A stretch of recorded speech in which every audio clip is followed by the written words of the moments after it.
Hello mga kasabong. Ninyo Anthony sa Ilinyo Conditioning System, ang observant na magmamanok.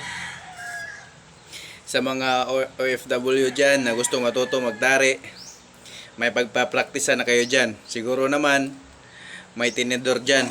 Ganito gawin nyo sa tinidor. Assuming na ito ang tari. Ganyan lang ganyan lang. Assuming ito ang tari. Walang tari dyan eh. Wala kayong magamit na tari. Walang sapin dyan. Assuming ito ang sapin, yung malalapad na liston. Lagyan nyo lang ng kandila, didikit na yan. Lagyan nyo ng kandila, didikit na yan. Yung tinunaw na kandila, didikit na yan. Yan. Tunawin nyo ang kandila, tsaka ilagay nyo ang liston, didikit na yan.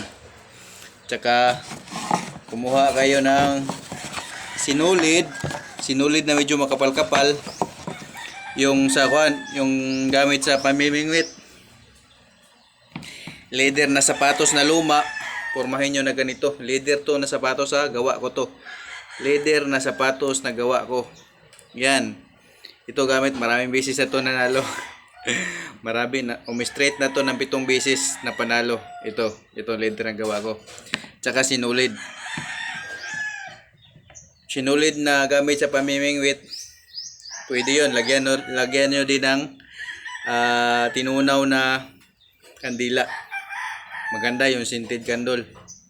Tunawin nyo ang scented candle, tsaka ilagay nyo dito, hagod nyo.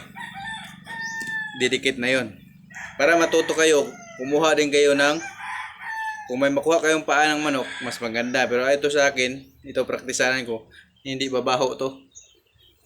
Ano to sanga ng bayabas.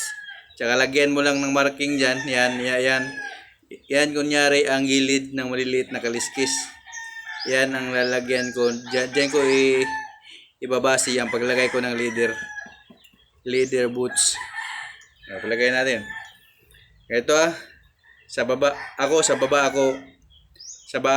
ako mag-start magsapin sa baba para ang kapit niya buong paa ng manok. Paisa-isa yan papuntang taas.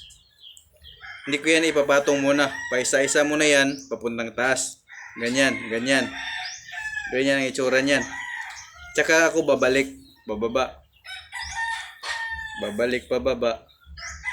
Para to sa mga OFW na walang mapapagpraktisan dyan sa ibang bansa. Yan. Makapal lang tong gamit ko, makapal. Paiksiin natin.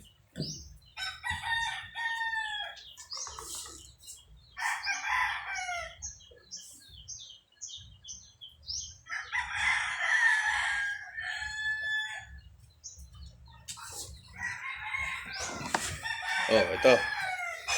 Tapos magbibilang ka, 3, 4 ba? Ito, dalawa na to. Makapal to Gawin na nating 3.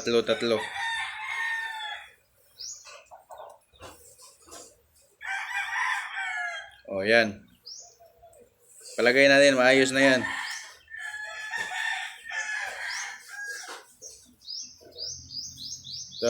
Palagay natin, maayos na yan. Kasi at least man lang may mapag-aaralan kayo dyan.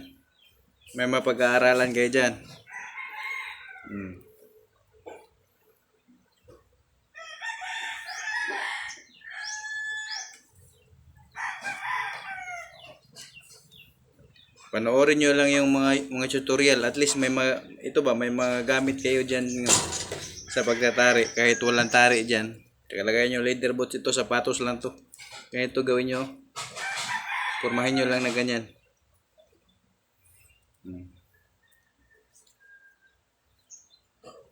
Yan, ito na. Doon nyo ilalagay sa ginawa mong marking. Yung marking sa kaliskis na maliliit, kunyari lang.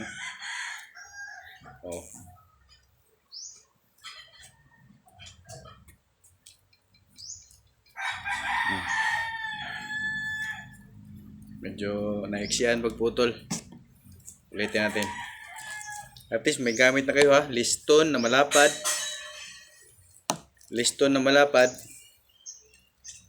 Leather boots, tinidor na pinupurma na ganito.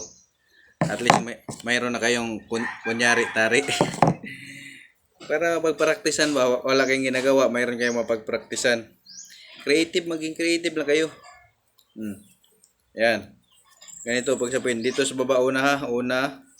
Tapos isang ikot, tag-iisang ikot, huwag mong ipatong muna kasi yan ang magiging base mo na kumapit ang buong sapin mo kumapit sa paa, 3 ikot.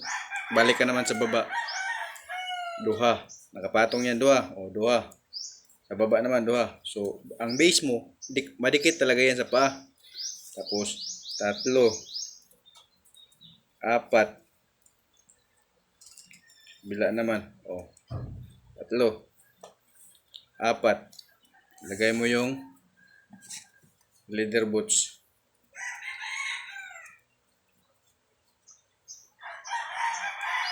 At least may mapag-aaralan kayo dyan kahit walang gamit. Babaw. 2. Baba naman. Kahit assuming lang to, kahit hindi maganda, at least may magpapraktisan kayo. Pareho lang to pagdating dito sa Pilipinas. Magaling ka na magaling nga. Ito kahoy lang nito, gawa ko lang nito. Kahoy. Oh, may mapagpraktisan ka na diyan sa labas. Kahit walang gamit diyan. Maging productive ka lang, creative ka lang, meron ka nang mapagpraktisan diyan sa ibang bansa. Assuming naayos na yan.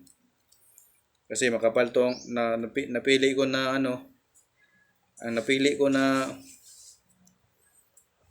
sintas na sapatos makapal.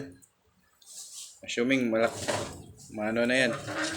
At least mayroon ka nang ganyan gawa na mapagpraktisan. Ayun. Meron ka nang ganyang mapapagpraktisan. Kahit di man kaayusan, maayos mo rin yan katagalan, lalo na kung manood ka ng tutorial sa YouTube or sa Facebook, maayos mo na yan katagalan.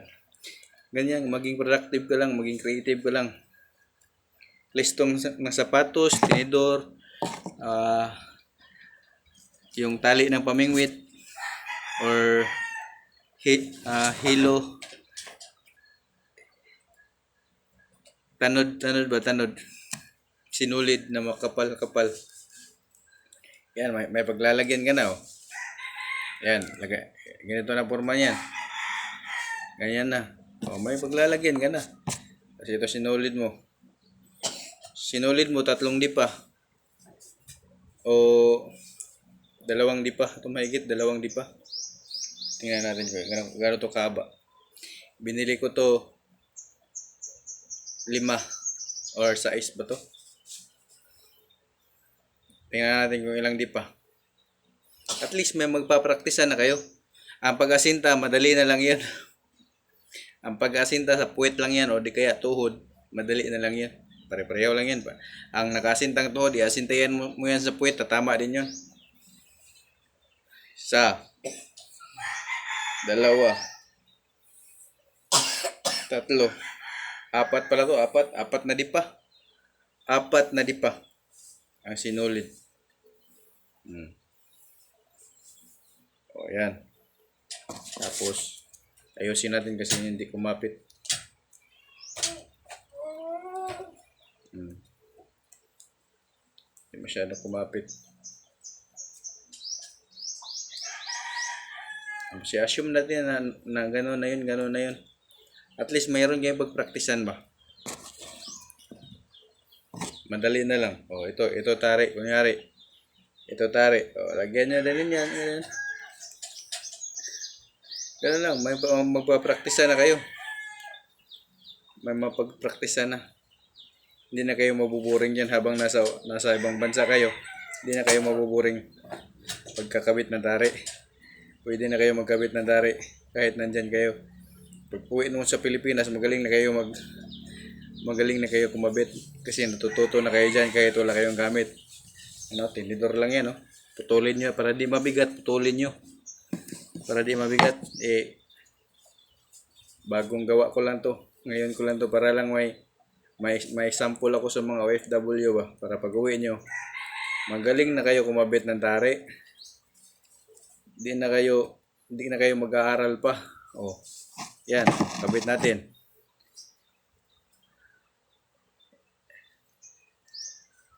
Laki ng ano, may ano lang, may sanga. Tatama sa sanga eh. O, palagay natin ganyan. Kahit tumama sa sanga, okay lang yan. Oh. Ayan. Oh, yan. Oh. Ganun lang yan. Pwede na yan itali.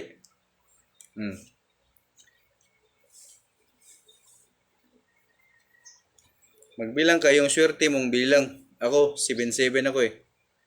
Anthony, pangalan ko, 7. Minyo Anthony, oh. Oh, 7. 7. Oh, ito naman, 7. Yan ang swerte kong numero. Ayan, oh. 4, 5, 6, 7. Bawat hinto mo, lak ka, lak. Tsaka mo sisipatin. Ayusin mo, oh. Di ba? Mayroon ka ng pag-aaralan dyan sa ibang bansa.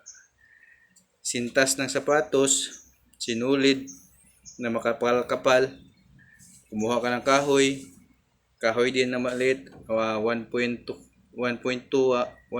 inches. Yan, oh. Tapos ito naman, dapat ang mga lock mo, unahin mo ang mga lock bago ka mag-lock sa lahat. Ito unang lock. Ito ang unang mong lock, itong paunan. Oh, isa,